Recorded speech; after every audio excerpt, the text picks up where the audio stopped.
All right, well, let's take it around the Van Horn and talk a little baseball here. And I guess we can all be disappointed, even though we had different expectations for the first weekend for Nebraska baseball. I'd hoped for 2-2. I don't know. Rob probably said 6-0 or something like that because they were going to be bowl eligible. I can't remember exactly what it was, but ultimately they go 1-3. Boomer, I think you followed along pretty closely. Obviously, the Friday night game on ESPN Plus, I was able to catch most of that, and then obviously on Husker radio and Twitter, Sam Houston State got the better of the Huskers most of the time. Even in the Nebraska win, that I think was a 12-9 game, it was a little touch and go there at the end. But as I said last week, first week or two of the season can be rough for these northern teams. It's hard to get going, and baseball is baseball. Yeah, I think you put it right. I mean, it's a game that preaches patience, so it doesn't necessarily lend itself well to the modern Twitter, social media kind of thing. Panic at every game, and so it takes time, like you said, Dave. So we'll see. I mean, it's tougher road to hoe coming up here with TCU. They're playing pretty good ball, and they're a good team. So we'll have to see. Just taking those steps early on here, and hopefully starting to steal a game or two on some of these Texas road trips, I think is what we need to be shooting for here at this point. So, well, Dave, I being on Twitter last weekend and me not being an expert on the game of baseball, there were people that were certainly starting to freak out. We already have pitching problems, we have depth problems, our starters, we're not hitting well, all these things, and we're probably doomed for failure. And I kind of had the audacity to respond to somebody, I can't remember who it was, but I basically saying, it feels like there's some spillover from our other men's sports, football and men's basketball, namely, that, those seasons didn't go well. And then if we start off and we lose right away in baseball, and it just felt like it was this continuation. But no, I mean, the kickback I got from that was, no, we really have these issues with our pitching. We really have these issues with fielding, with all this. And I don't know. I mean, Dave, you had a chance to watch and listen to some of those games. I mean, were we a ways off? Were we close? What was is there quite a gap that you saw right away, or was this pretty much what you expected for the first 4 games of a team that's hasn't been playing outside much, and it's February? Yeah, exactly. Yeah, we've had issues like this before when we started, right? I mean, to judge this team on the first weekend and say like, well, that's who we are for the rest of the season for the next 3 months is just ridiculous, right? I mean, it just doesn't work that way. And I mean, 1-3 is not the way anybody wanted to start. Will Bolt will tell you that.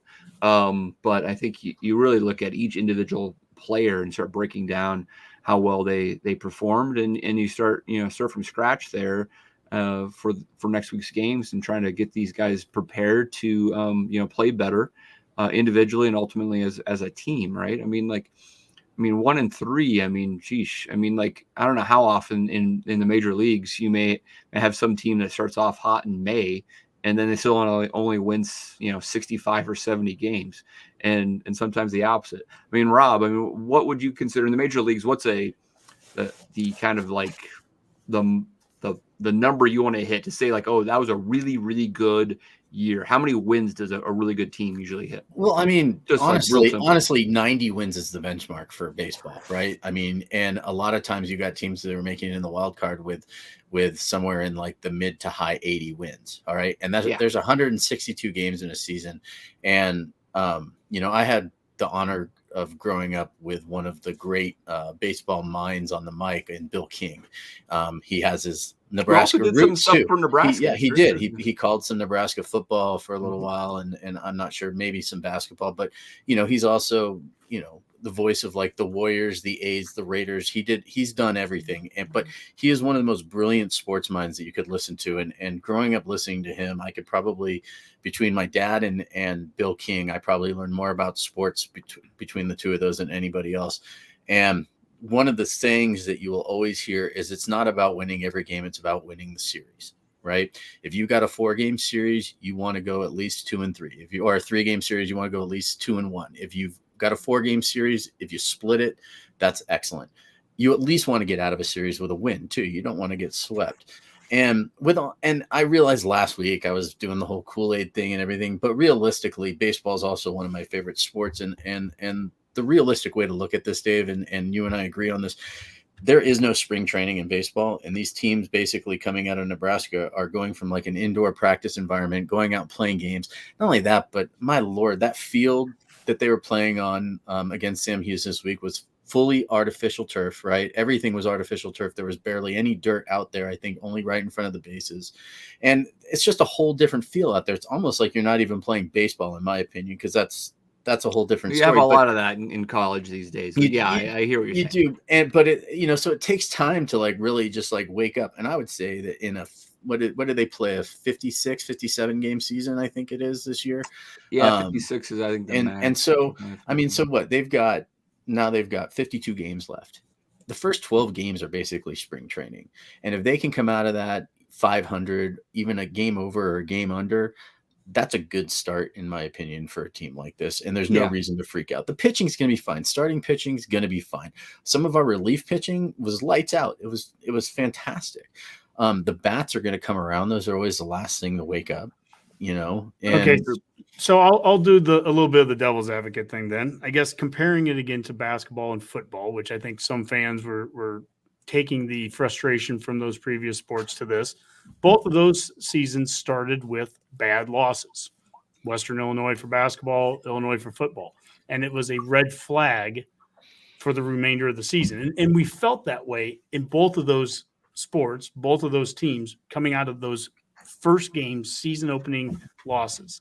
Were there any red flags at the very least? Maybe this is preach the patience and everything, but did you see any red flags? Were there things that you didn't like that you weren't expecting to see that you saw that you're like, oh, that could be a problem, throughout the year, and not including potential injuries? I know was it our pitcher there at the end? The one game was I'm not worried about pitching. I'll just answer real quick my thoughts on that, Dave. And I'm not worried too much about the pitching. Again, that'll come around. My biggest red flag would have been the defense. They had 7 errors that led to 8 runs over the weekend, and that's a lot. That's a lot. That's not College World Series baseball right there. 7 errors that led to 8 runs, and they were outscored by quite a bit in this series. So, I mean, that to me. If they could have corrected that, it could have looked a whole different. Dave. I mean, I mean, sure, the pitching wasn't good, obviously. I mean, they gave up too many runs, obviously. But I mean, that can come around, and will come around. I mean, they have quite a bit of talent there. And I mean, I just think, when you start off a season like this, I mean, I'd be looking for, hustle plays, attitude, all those type of things. If some reason this team is full of itself and thinks that they're just going to go out there and win games that aren't playing the type of baseball that Will Bolt adheres to, that's what I'd be concerned with. But this team didn't look like that. They just, just didn't really put it together. And I'm looking at Sam Houston baseball Twitter. I don't know if anybody's on there right now. 25 minutes ago, they just upset number 4 Oklahoma State. Sam Houston State just beat Oklahoma State, the number 4 team in the country. What was the score? Just curious. Not that it matters. They 5-run 10th. They won 6. No, Oklahoma State now ruined because they lost to lowly Sam Houston State. It's so embarrassing to lose to the Bearcats, right? I mean, it's baseball, guys. I mean, like, if you Major League Baseball, you win 100 games. That means you went essentially 6-4 every 10 games, right? That's all it is. I mean, in college baseball, Nebraska goes 34-22, and we make the regionals, no problem, right? 34-22. Again, you're talking 600 ball. It's a long season, plenty of games to play, plenty of chances to play a lot better. I mean, if we are struggling a month from now, let's have this conversation again. That's a very different conversation. Sure. And the pitcher that I didn't mention, Jake Bunce, he was the one that did have the injury at the end. So, hopefully I haven't heard any follow up on his situation. And I guess, so let's look forward, Dave. Now we're done with Sam Houston State. They're now probably going to make it to the College World Series since they beat Oklahoma State tonight. Yep, absolutely. And so, what are we looking forward to next week now against TCU? How did TCU do last week? And anyone see their record? TCU went 3-1. Lost to Cal, and they won. Yep. They beat Houston and San Diego State. They beat Stephen F. Austin tonight on Walking Taco Tuesday down in Fort Worth. So next time you're there on a Tuesday, make sure you catch that. So. Absolutely. Yeah. And then I think they're supposed to play the Walking Taco Tuesday. Walking Taco Tuesday. Yes, a classic Texas dish there. So the Walking Taco. So. Yeah. I think they were supposed to play the Roadrunners tomorrow, but canceled due to inclement weather. So it's supposed to snow down there, my understanding. So. Yep. Okay.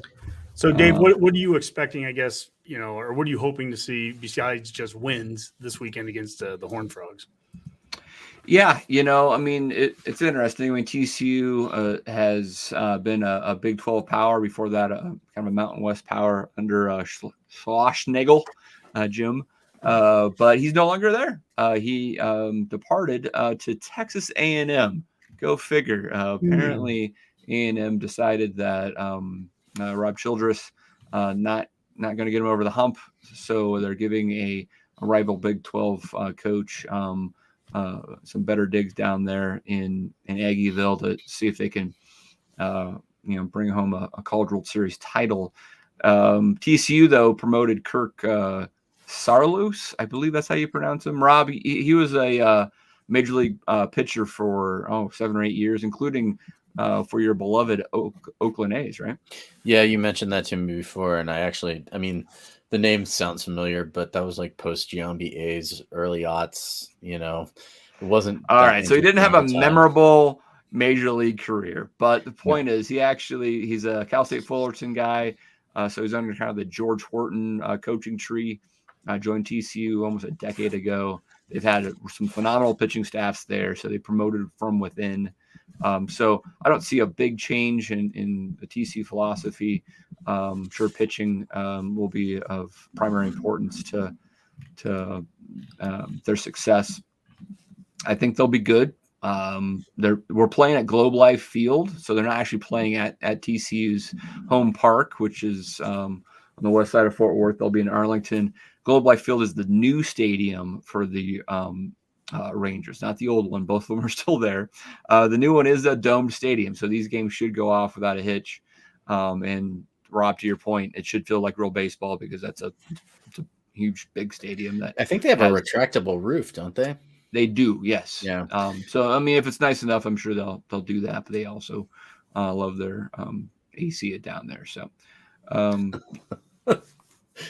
I would imagine the roof will be closed. That's my guess. Yeah, I imagine it will be too. And it's college baseball with metal bats. They're going to want to see that ball fly.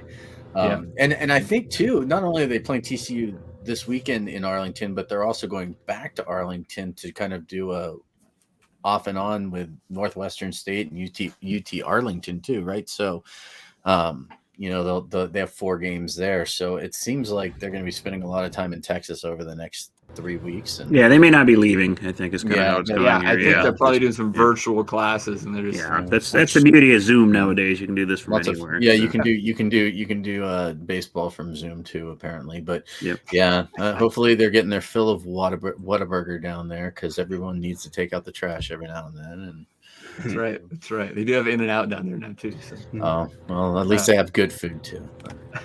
Well, you've got a few comments here from loyal listeners. Coworker Eric, one of our big baseball fans, he comments similar to what you're saying, that we'll look back at this weekend and think that we should have taken the series, but a lot of ball to play for a team that has to replace a ton of experienced productivity from last year. It's good. Listener Ken says Sam Houston to the College World Series at a Betcast lock, Dave. So get that in now. Lock it down. Yep. So, that's fine. And then somebody, it looks like Mike Marty Honke, says happy birthday, Coach Osborne. So I don't know who that could be. So yeah. I think that's Honky's parents' shared Facebook account. I figured that out. Oh, that's so cute. Mike and Marty have a shared account there. So yeah, that's really cute. And apparently Boomer has something hanging over his camera that everyone We do. can see. It's a piece of paper I used to block off one of the lights. I just can't get the camera positioned right. I don't want to blind everybody, so it's that or just pure whiteness. So take your pick, folks. That sounds like the Redcast in general. So anyway, Hockey, to your point, I mean, I want to see competitive baseball. I'd love to go 2-1. That would be phenomenal. That would be a big corner, but I would probably be okay with 1-2, knowing that they then would have some opportunity now with really the rust all shook off and playing, and we're staying down there, so they should get a lot of practice down there to take down Northwestern State and UT Arlington in 4 games the following week, and you come back from Texas around 500, and you're going to be okay. That's one tweet from Kendall Rogers from Sunday that I thought was good. He said the brightest spot for Husker baseball so far today has been the bat of Josh Karen. Karen is absolutely tattooed 2 balls, one for a double, one for a single. So again, and that's a fairly new name. I mean, so we're sure. And I guess also like you're saying too with the pitching, expect to see the starters will be able to start to go a little bit deeper into week 2 and into week 3. I mean, that's just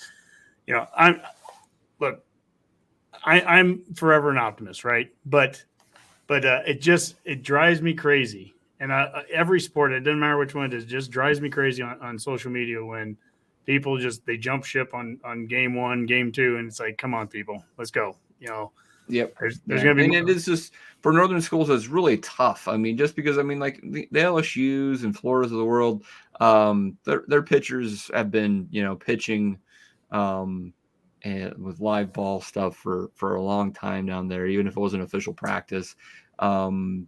And it's just different if you're playing indoors in Nebraska, and so I give these guys a couple of weeks to kind of find their stuff.